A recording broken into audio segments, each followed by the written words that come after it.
let's have ourselves a look at a book look. And this book is the Hobbit Chronicles, and it is a art and behind-the-scenes book for the recent Peter Jackson version of The Hobbit. It is written by Daniel Falconer, there's an introduction by Richard Taylor, and it is a foreword by Dan Hennah. It is put forth by Weta Workshop, the ones who did the visual effects for The Hobbit. I'm not sure the legality of sharing a bit of an art book online, so I want to make sure I give credit where credit's due. Now, the first thing that we see when we open this book is that it contains a fold-out of Thorin's map. And we can take a look at this and see that it is a very faithful representation of the prop that has been in both The Hobbit and the Lord of the Rings movies.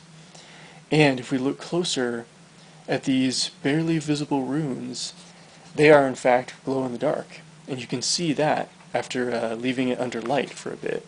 It's a fun effect. And this map is detachable. You can put it on your wall if you wish. So this book is filled with art and production design notes and concept art that they used before the filming of the movie. Now, the first section we have is Hobbiton. And, we get to see some of the actual sets. We get to see certain concept art and previs that they did for the outdoor scenes. And we get to see, a look at different costuming, like the costuming for Bilbo, and different props that the hobbits and such have. Going around Hobbiton, there's so much detail in this. And from a RPG player sort of point of view, this is one of those, a picture is worth 1,000 words. If the player characters are visiting a bunch of halflings, you can show them that this is what the furniture looks like, this is what their clothing looks like, this is what their pantries look like as you stuff your mouth full of their delicious hobbit food. And you can see, like, oh, this is what the colorful and delightful hobbit villagers are looking like. And I've noticed in the Hobbiton scenes there's lots of depictions of their different festivals and very colorful parties. So, it has a very a warm and joyful quality to the artwork, and that comes across, because that's the theme and the feel of Hobbiton anyway. And there's even little props like these puppets that are done for a Hobbit puppet show for the children. And further, we come to a section about the dwarves, and there's all sorts of you can see the evolution of the dwarves in the movie. They began looking very traditional, how you would expect a dwarf to look like in D&D, and they look cool, but they're very much the same. And as far as the current dwarves go, well, certainly some of them look a bit goofy, but one thing you cannot say is that any of them look boring. And here we have Thorin. They've got lots of different mock-ups that they did for all of his different, like, what's Thorin's hairstyle going to be? So you can see all the stages of the decision-making as they go through trying to come up with a look of the character. I really like seeing this evolution. I really like seeing the behind-the-scenes stuff. And, of course, we get excellent looks at the dwarven props, mostly weapons when we're talking about dwarves. But it isn't only weapons. We get, the different equipment that they have. We have satchels and, the sort of different tools that they had. We get different costumery for all the different dwarves, making sure that they look different. Here's my favorite of the character of Dwalin. He's the most interesting dwarf to me. I like the prison tats that he has on his hands. Those actually translate into dwarven battle cries of "the axes of the dwarves" on one hand and "the dwarves are upon you" on the other hand. And there are musical instruments. Each dwarf carries a musical instrument. I don't really think you saw that in the first movie. That probably comes up later. And there's also details of, this kick-ass fox belt buckle and things like that, things that you don't really get a good look at in the movie, but the detail's there, and it's there to make the world feel real, and it's there to make the world feel lived in. They even have great details of all the interesting dwarven pipes that they use and that they smoke from. Get a lot of good further looks at the different characters and some more dwarven equipment. you can tell immediately at a glance, like, this is a dwarven item. It's blocky, it's chunky, and, well, it's like a dwarf.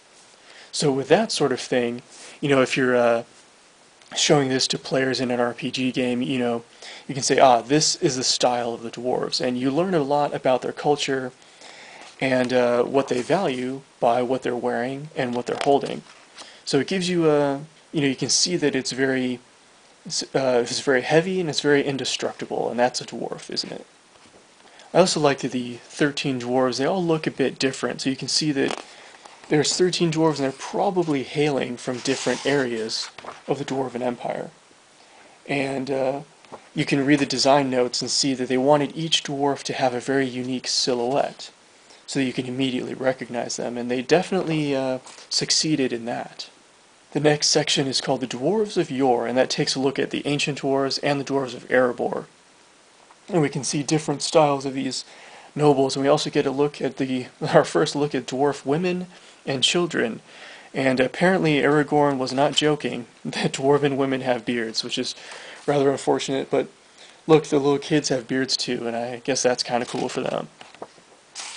Now, in the Dwarves of Yore, we get to see some of the concept art that they had for the mass battles of dwarves versus orcs, and this is some of the best art in the book. There's just some really great looking dwarven equipment here, and the armor is just amazing looking, and you can show this to someone and you're going to want your dwarf character, oh, that's the armor that I aspire to, that's what I want to wear.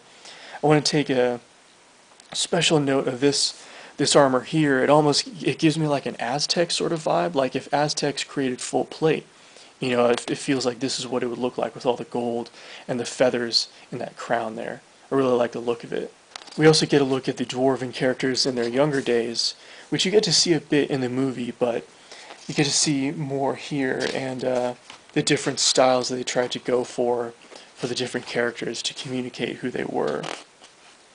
Further on, we come to the wizard section, and here you get to see the concept art for Radagast. And let me just say that some of the concept art looks great. He's a cool looking druid, and there's a noted absence of bird shit dribbling down his face in the concept art. So look upon it and lament, and know that this is the Radagast we could have gotten instead of the one that's actually in the movie. I like the character of Radagast, but I was not a fan of the costume choices they made for him, and the birds nesting and taking a dump on his head constantly. Not really a fan of that, but we do get some more looks at his house, built around an oak tree as the oak tree grows through it. And this is pretty great. You can show these pictures and say, like, this is what crazy Brady the Druid, this is what his house looks like. And then further on we get to see more of the wildlands as the dwarves are trekking across the landscape, and we get to see the fantastical landscapes of Middle-earth. We get to see these dark forests and the mountain passes and the things that they put together for that, including a bit of a better look at the stone giants and the different stages that they had for them, going from looking like a D&D stone giant to the literal giants made out of stone, like they're the cliffs, and that was pretty cool. There's also a section on Rivendell and the elves there and all their majesty, and we can see the decidedly different style that the elves have compared to the dwarves, and you can definitely contrast that. And here we have a very cool looking elven prince. It's definitely a artwork that I'd like to use for a character portrait for sure. But the elven architecture is also very cool, and you can use these pictures to convey that majesty and the austerity that is the elves. And of course, after the pretty elfy stuff, we come to my favorite section, and that is down, down to Goblin Town. And we get to see the underworld of the goblins. And this, you can see some truly mad concept art as they went for the most broken down, the most haphazard, and the most psychotic environments that they could possibly come up with crazy scaffolding being the Goblin City, and the stones around it being literally pockmarked by the foul putrescence that oozes from the goblins and their dark industries. I especially like this section. You get to see more close-ups of, nasty goblin props and some of the armor that they have, as well as some truly putrescent concept art for the Great Goblin in all his magnificent corpulence.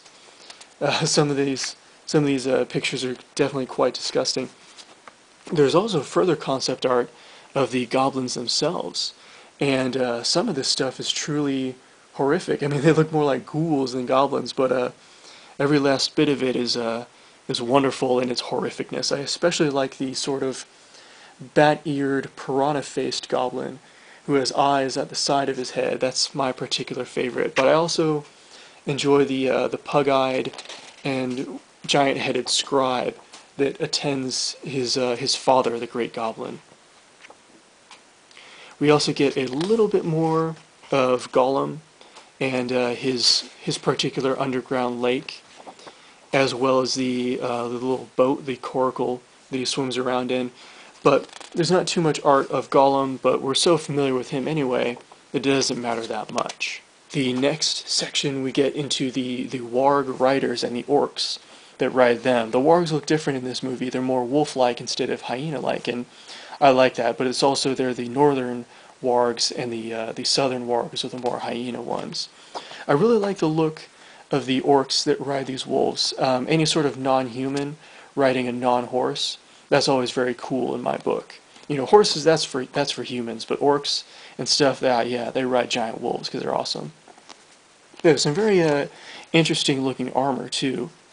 Definitely very unique, and they look a lot different than any of the other orcs that we've seen in the movies. And then finally, there's a little section about Weta Workshop itself and the Wellington region and the peninsula in which they all work. And the very final section of the book, you get a little fold-out of the burglar contract that Bilbo signs before he goes on his quest. I really find this Hobbit Chronicles art book to be quite amazing, and I really like behind-the-scenes books and art books.